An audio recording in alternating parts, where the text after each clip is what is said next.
Question number 10, Aupito William Seo. Mr. Speaker, my question is to the Minister of Pacific Peoples. Has he asked the Ministry for Pacific Peoples to do any work into the impact of the recent typhoid outbreak on the Pacific community? If so, what? The Honourable Mr. Speaker. Mr. Speaker, I've asked the Ministry to work closely with the Ministry of Health and the Auckland Regional Public Health Service to get information out to the community.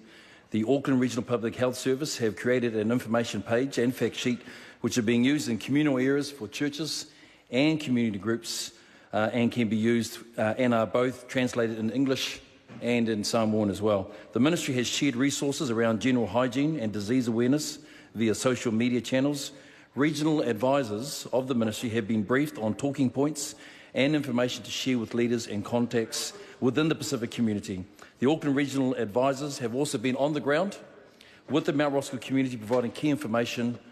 The Auckland Regional Public Health Service are leading the information drive and the team is disseminating updated information as soon as it received.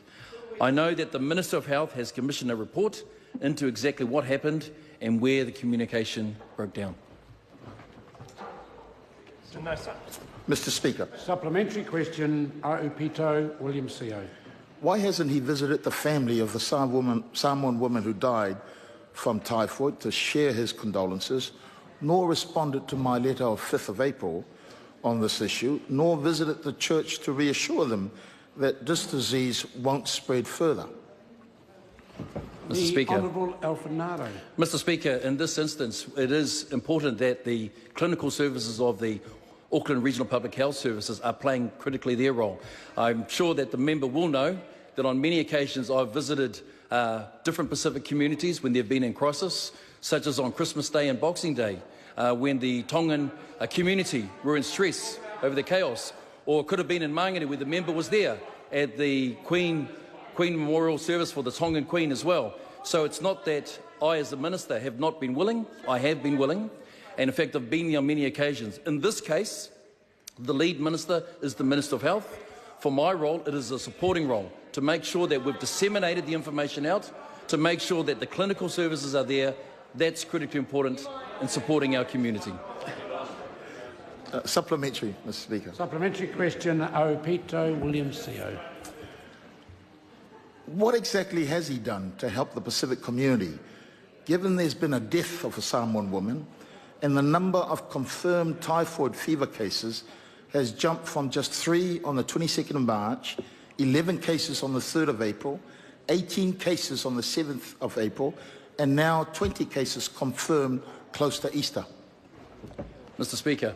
The Honourable Alfred Ngaro. Mr. Speaker, my role as the Minister of Pacific Peoples is to ensure that the lead role of the Minister of Health and the associate role of the Associate Minister of Health is to be supporting, to ensure that I've spoken to the Minister, that the clinical services are ensured that they are in place.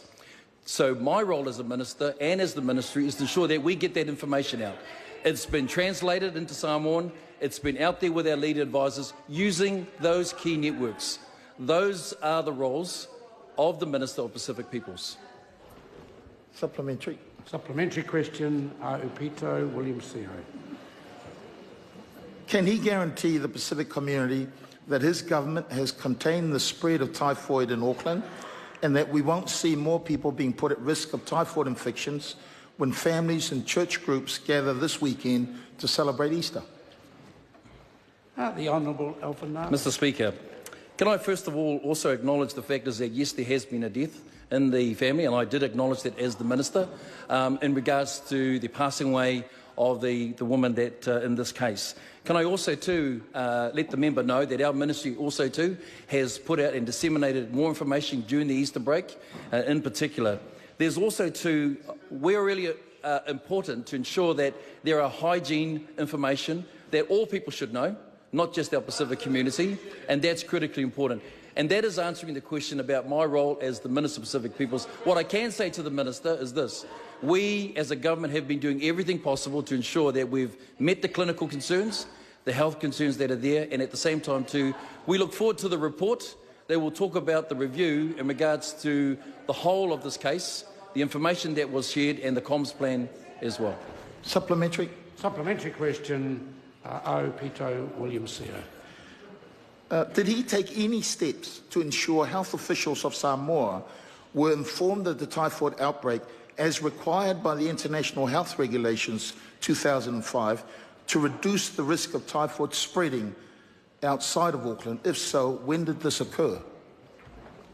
Mr. Speaker, Alfred Ngaro. Mr. Speaker, I'm sure that member will know he's been in Parliament long enough that there are roles of responsibility that the key lead minister will have. That is the Minister of Health. That is the Associate Minister of Health. Those are those roles. For my role as the Minister of Pacific Peoples, it's important to ensure that I give the backup of support in disseminating that information out. Supplementary. No, the members have used all of the supplementary questions today. I appreciate his enthusiasm. Question number 11, Andrew Bailey. Thank you, Mr. Speaker.